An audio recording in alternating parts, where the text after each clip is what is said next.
Horse Tales is proudly brought to you by the South Carolina Department of Agriculture. South Carolina, a true leader in the equine industry. Hey folks, back in the day, most roads in the PD would take you to the Holy City, Charleston, South Carolina. Today, the old PD Cowboys road is going to take you to Charleston, to the Big Red Barn, home of the Palmetto Carriage Company, the elite carriage company in South Carolina. Come right along with me. All my life, I've been obsessed with horses. I was curious and wanted to see other people's love for their horses and their stories. I'm David Grant, the PD Cowboy, and along with some incredible horse owners, I want to share the story of horses and the people that have a passion for them.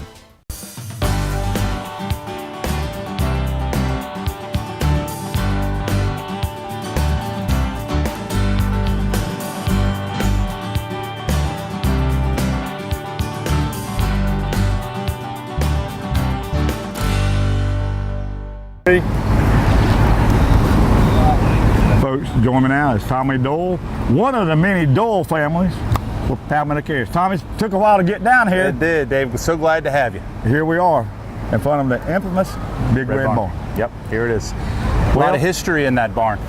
Well, I'm glad you brought that up. Charleston, city of history, and the Doyle family, and so share the folks a little bit, please. Absolutely. My dad, Palmetto Carriage actually started in 1972. Okay. And my dad started working here in 1976, and his first day on the job was about this time of year. It was actually in November, close to my 5th birthday. And as he was getting ready for his new job, my mother left for her job, and there was my dad with me, and no choice but to bring me to his new job. So his first day at the carriage company and my first day at the carriage company was the exact same day. And I fell in love with the business then. My dad had no horse experience before that.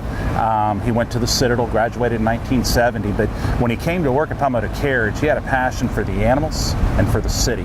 And nowhere are you going to find a better example to put that passion to use than would be at Palmetto Carriage. So he bought the place, or somebody started working here in 1976. He ended up buying Palmetto Carriage in the mid-'80s. Okay. And really, it's been going on since then as my family's business. I work here with me, my sisters, and one brother. So a total of 4 of us that work here. My dad comes in from time to time. A family affair. Absolutely, a true family affair. I met my wife here. My sisters met their husbands here, and my brother met his wife here as well. And my dad's girlfriend of 30 years still works here. Well, I got a contract in the back pocket. We're going to do a reality show. Yeah.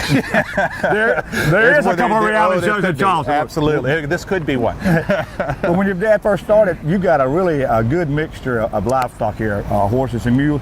What, in the beginning, was it all mules? I know you're a mule man yourself. I'm a mule man myself, but when we started, the man that had the carriage company in the beginning was from Alabama, and he was a mule man. Mm-hmm. And when he came to Charleston, he brought a half a dozen mules with him, and that's how the mules got started at Palmetto Carriage. As a kid, wow, okay. Yeah, as a kid, I loved the mules. My dad, through my childhood, was in charge of buying the new animals. He always bought mules, and I just have a passion for mules. I just plain like them. They also, too, with the heat that we have here in Charleston, mm-hmm. and the climate of South Carolina, they do a lot better in the heat, and they tend to hold up a lot better than the horses do. Well, do you realize that the little horse I messed with, the Marsh Tacky, is a state heritage horse? Do you know the mule's a state work animal? Did you know that? I did not know that. Is it really? Paul Harvey, rest of the story. Oh, okay, I will. Well, Tommy, you're a jack of all trades. You had mentioned you're kind of a one-stop shop taking care of. You have your own maintenance shop. You kind of make your own carriages. Is that the right term, carriage, not buggy? Yeah, we have 3 types of carriages here at the carriage company. We have what we call a surrey, which would be the rows of passengers facing forward. Okay. Then we have, similar to the carriage behind us here, that's what they call a vis-a-vis. It's a private carriage for 4. And then we have an 8-passenger carriage for a bit larger groups that go on there. And we have 120 employees at certain times of the year that work for us, which includes a full-time barn staff, a full-time sales staff, full-time tour guide staff, and we even have a maintenance shop that does all the maintenance on our carriages. Our Surrey carriages, we build those from the ground up, and the other carriages we buy from the Amish up in Indiana. Wow. And as far as your harnesses and stuff, are they Amish made? Or yeah, all of them are Amish made. There's we're in the process right now of transitioning from leather to a bio type harness. Yeah, the bio is easier to clean and it's a lot lighter. I'm a little bit old school that way. I like the leather, but the bio honestly just holds up a lot better. And for looking at the carriages behind us, I had one at one time, and mine wasn't what a term called cut under or something, and the tires. So that's pretty. Those pivot just. Basically, they can go all the way around. The nose of that animal could technically touch the back end of that carriage. These carriages are made by the Amish up in Indiana. These particular carriages here, and when we're looking for a commercial grade carriage, I love an elegant private carriage. I really do. But an elegant private carriage won't hold up to everyday commercial use, and what we found with these, this is a good kind of middle of the road. It's heavy duty enough to do what I want to do every day, but nice enough where we'll send this to a wedding on Saturday. Well, we were talking earlier about the livestock, the animals. You got a good mixture. When we noticed the sign there, you got goats and chickens here, right? Everything, yeah. So things get bad, you got something to eat. Well, tell the folks, really, you got mules? Yeah, we got really a menagerie of animals, but we have lots of different animals that pull the carriage. Like I said, I'm a mule man, and I'm the guy that's in charge of buying and selling and retiring the animals. Your personality suits a mule, yeah. Oh, thank you. But the mule market, it's really been in flux the last few years, and to be truthful, a good, honest mule has been hard to find. It's just... Is that where they get Honest John from? I think so. I think it is. But a good, honest mule, one that can work in this environment and do this discipline, are just getting harder and harder to find. So I've had to expand my horizon a little bit. And over the last several years, I've bought some more of your light-bodied horses and even some of your big draft horses that you'll see. My market is really, it's dictated by what the Amish are doing. Okay. You know, that's really what dictates my market. Well, I was noticed you've got different groups coming and going, and I've noticed, well, Tom, folks, we're going to take it just a minute so we won't get run over by a darned old mule.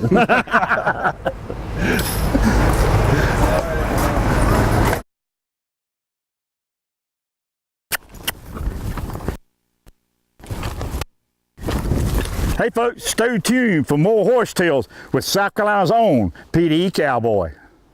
Horse Tales, proudly brought to you by Andrews Mill Hay Farm, Lamar, South Carolina. See David Andrews for all your coastal Bermuda hay needs. South Carolina Horsemen's Council, the voice of the horse in South Carolina. Hey folks, got pecans to sell? See Warren Coker, Olathe, South Carolina. Tommy, you mentioned your dad graduated from the Citadel in 1972, is that correct? 1970. 1970. Yep. So he had the military training, that type of stuff, and a well-oiled machine. The Red Barn, I just noticed, it's just... Yeah, it's like clockwork. Well, thank you. We appreciate it. It's always like any horse barn. It's a work in progress. There you go. It's always a work in progress. But you know, the demands of the business, from the animal welfare to the employees, it's got to be a well-tuned machine. Right. And I pride myself on hiring good people to do the job, good equipment. Okay. It is a well-oiled machine. You're exactly right. Well, we mentioned animal welfare, and by knowing you professionally for about at least 6 or 7 years, I know you're really an advocate. Just tell the folks really a lot of things that when we were talking earlier, I can see the passion rise up in you. They really. So tell the folks really, these horses. Hey, I heard that they write letters back and forth to Pennsylvania and say, hey, cuz, you need to come south. Yeah, right. Yeah, you really hit the nail on the head. I have such a passion for the animal welfare and for the horse. And, it's something that I don't know if it was bred into me or what, but I really, really, really do. And it's important to me that the animals are well taken care of. Charleston has the most comprehensive animal welfare ordinance in the country. Wow. Yeah, it's the only city in the country that has an equine manager that does nothing but monitor the carriages for compliance with the ordinance. That's what this person's job for the city does. Okay. Yeah, they have mandated breaks between every single tour that's required by the city and also to the needs of the animals. The cutoff temperature for the animals in the city, we can work up to 95 degrees. And I'm sure everybody's, oh my gosh, 95 degrees. But the most important part of the ordinance is not the 95 degrees, it's the requirement. City mandated, city required that we take the animal's body temperature after every single tour. When the animal's body temperature gets within a certain range, it's pulled from service for cooling. If it gets to a certain range, the animal can be pulled out of service. And if it gets to a certain range, we have to have a call a veterinarian to come down and do an animal inspection. And this is done after every single tour. How many horses, mules you employ? I try to keep between 40 and 50. Wow. In my herd. Yeah, you know, again, the demands of the business and the demands of the animals. It requires to have that many people, or excuse me, that many animals to do the job. We've got a truck and trailer that runs 6 days a week, turning animals over every single day. They brought a load of 8 in this morning. 8 will go out tonight. You know, an animal that works for me only spends about 60% of their time in town working. The other 40% is out at our farm on Johns Island. A little interesting tidbit about how much weight a horse can pull. Sure. Would you explain that to me again? These numbers I'm throwing at you, these aren't my numbers. These are all very verifiable numbers. Okay. But in the city ordinance, which was put together by veterinarians, the industry, and animal welfare groups, they mandated that 3 times the animal's body weight is what they're capable of pulling. So if you look at a 2,000-pound animal, they have the capacity to work. If you look at a 2,000-pound animal, they have the capacity to pull up to 6,000 pounds. Wow. And our carriages don't come near that weight. Yeah, and I've noticed you real meticulous when people were boarding. You had just matched up perfect. You had a party of 6 or 8 or whatever with the animal. It would almost be technically impossible for us to overload one of their carriages. Okay. Each person would have to weigh about 270 pounds, and you're not going to get 16 people on one of my carriages that weigh 270 pounds because it's physically impossible. Wow. Well, one thing that an old cowboy like me, no feet, no horse, I really noticed, and you mentioned that you got 4 people on staff included that are technically farriers. Right. So explain to the people just really a little bit of their footwear. Yeah, so the shoes that we use here, it's a rubber shoe, and it's again mandated by the city that we have to have those rubber shoes, and it's for 2 reasons. It's helped to absorb some of the shock as we're walking down the street, but also 2, metal or boreum shoes are going to tear the streets up. So it's a twofold deal there. But those rubber shoes, the one drawback to those rubber shoes is you can't shake them. You either open them or you close them. We nail them on. When they wear out, we pull them off and put a new one back on. The mules and the lighter horses, they'll get anywhere from 2 weeks to a month out of their shoes, and some of the bigger draft horses, they wear a little bit different style shoe, which I'll show you. We were talking about hoof care. Yeah, hoof care. It's arguably the most important thing to the health and well-being of our horses and mules. The shoes that we use, this is mandated by the city that we have to use these shoes, and mainly for 2 reasons. Number one, it helps absorb the shock as the animals walk down the street, and also prevents the street from getting torn up. A metal or boreum shoe, if you've ever been to Amish country in Pennsylvania, there's a furrow in the road from where the metal and boreum wears the road out. But anyway, the shoe that we use, it's a hard rubber plastic. The shoe's manufactured out in Colorado. Wow. And the shoe that you're looking at there is what we use on our mules or our light-bodied horses. And depending on how the horse walks, these shoes can last anywhere from 2 up to 4 weeks between shoeing. Just it really depends upon each horse. But what we found is these shoes do not work well on your big draft horses. When you get a big horse, 2,000 pounds going down the street, it just wears the shoe out too quick. And we were having to nail into the foot too many times, not for a healthy hoof. Guy in Colorado came up with what he calls the Remuda tire. And it's pretty ingenious. The what? Remuda, R-E-M-U-D-A. Yeah, like a Remuda horse. Remuda tire. So what you do, you take a regular old steel shoe. You're going to shape it, fit it to the foot. Then you're going to tap it. 4 holes. Then you're going to take the tire and you're going to bolt it onto the metal. Okay.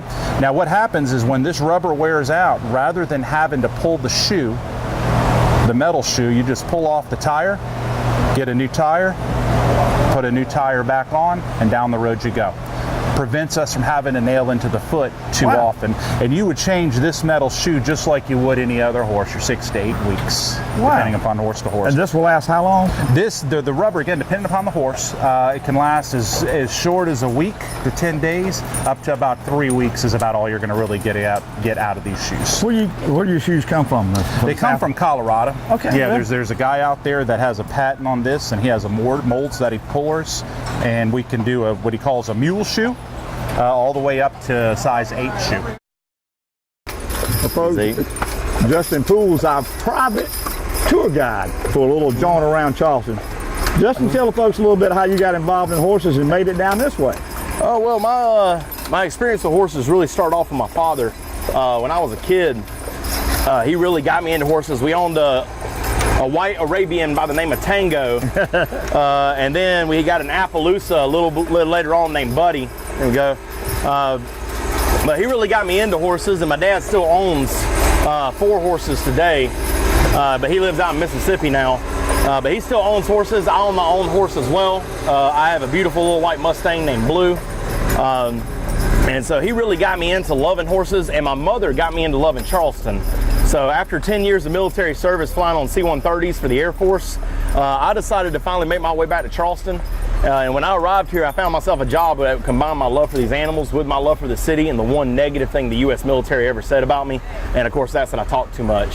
So when you put it all together, it's we'll the perfect job for just me. Fine. Yeah, it's absolutely the best job for me. There we go. Easy. Come on, up. So what do you like most about being a tour guide? Well, honestly, my favorite part, without a doubt, is the animals. Getting to work with equine animals every single day is just, you almost can't believe that you get paid to do something like that, because when we go out and deal with our own animals, we don't get paid to do that. We sit out there and work with my own horse and stuff, and I do that for enjoyment. And so now I get to do something I enjoy while actually getting paid to do that as well. So it is kind of a big deal for me to be able to do that. And so I get to spend, typically 8+ hours a day, 8 to 10 hours a day, just out here dealing with these horses, getting them to go through the city of Charleston, and to see the level of training that they get, to go into this, to be able to handle this city environment. It's actually a very big deal for us. There we go, good. And so for me, the enjoyment that I get out of this is mostly the equines, and then secondly, I'm a huge history buff, so the history of Charleston just is icing on the cake. Even if I didn't talk and say a single word while I was doing this job, I would still prefer to drive horse-drawn carriages through the city, just to be able to have that experience. We all know as horse people that there's really no greater feeling than to be sitting on top of a horse and feeling that connection between you and the animal below you. But even back here, even though I'm not sitting on top of O'Malley right now, we still have that connection between these. This is an extension to my hand. She's listening to me, I'm listening to her, and we understand. I know when she's going to start kind of freaking out on me or something of that nature, and she knows what I'm asking her to do just by simple, easy inputs. Most people, because we're gentle enough with them, hardly even notice when I've told her to go in a direction. For instance, I just told her to turn, and most people would never even know that I just told her to do it. All right, come on, girl. Well, Justin, we appreciate it, so we're going to head on back to the shop, right? Yep. Yeah, we're going to turn back around. We're just going to do a loop around. Come on, step out. So right here, she thinks we're going to go straight, and so if I give her a little extra incentive right here, just that slight pull, she'll know that we're actually going to U-turn and keep on going back in here. There we go. Good. Good girl. Well, so here we go. When folks come to Charleston, they need to ask you by name, don't they? Oh, yeah, well, you definitely can. If you know which company we work for, know our names, you can definitely walk in and say, hey, is Justin working today? If I am, and you can request me by name, and they'll put you on my very next tour. So absolutely. Thank you very much. No problem. Thank you for coming out. There we go. Horse Tales, proudly brought to you by Southern States Horse Feed, simply the best horse feed in the equine industry. Nationwide, when the PD Cowboy rides, he rides with Nationwide on his side. South Carolina Department of Agriculture, promoting and nurturing agriculture in South Carolina. Tommy, what a great time here. Great. Anytime, man. I'm so thankful. We talked about it for so long. I was so glad that you finally got to come down and visit. I really, really can't thank you enough. Good things take time, and there's just, I've Kind of like back I was back home when Daddy had his old mule and everything. Right. You know, just seeing some old, this way it's done the old time and the way you take care and really the respect that you, when you walk through your employees, it's just a tribute to what you've done. Well, thank you so much. Just appreciate you having us down. A lot of good things going on, but I'm sure the day to day you got a lot of responsibility here, a lot of things, a lot of the world pushing on you. Yeah, you know, we do. It's it's changed so much Okay. in our 40 years of doing business. You know, as society moves farther away from agriculture. Right. To more urbanization, people, the way they look at animals is a lot different than it was 40 years ago, 30 years, 20 years ago. And, you know, part of my job now is trying to educate the public that, and to try to show people that there's a difference between using an animal and abusing an animal. And I think a lot of the detractors and the groups that are out there coming after my business, they've done a great job of taking the general public and convincing them that something different other than responsible use going on here. Well, you know, I raised the state horse, the Morris Tacky, and I'm not going to let them watch this show because when they hear that they can work an hour, take a 15-minute break, and they can take a break at the farm, they're probably going to be a mutiny at my farm. There probably would be. Well, I was very impressed. Hey, Dave, thank you so much. I really can't thank you enough. And, you know, I tell you, it's your viewers, you know, don't believe me, don't believe you. Come down here and see it for yourself. You know, our facility is open 364 days a year. Matter of fact, if you go to our website, we have a webcam that you can actually spy around what's going on in the Big Red Barn. And if you're interested in more about the care about our animals and the rules and the regulations we work under, if you go to care.palmettocarriage.com, that outlines all the ordinances that we work under and tells you a little bit more about what we do if you missed it today. Tommy, you run the best carriage rider in Charleston, so the folks want to go to the most elite carriage ride. How do they get in touch with you? Well, they can show up anytime they want at the Big Red Barn here at Palmetto Carriage Works, or look us up at www.palmettocarriage.com. And folks, until next week, keep your reins low and your hands quiet. And God has blessed this great country by the way.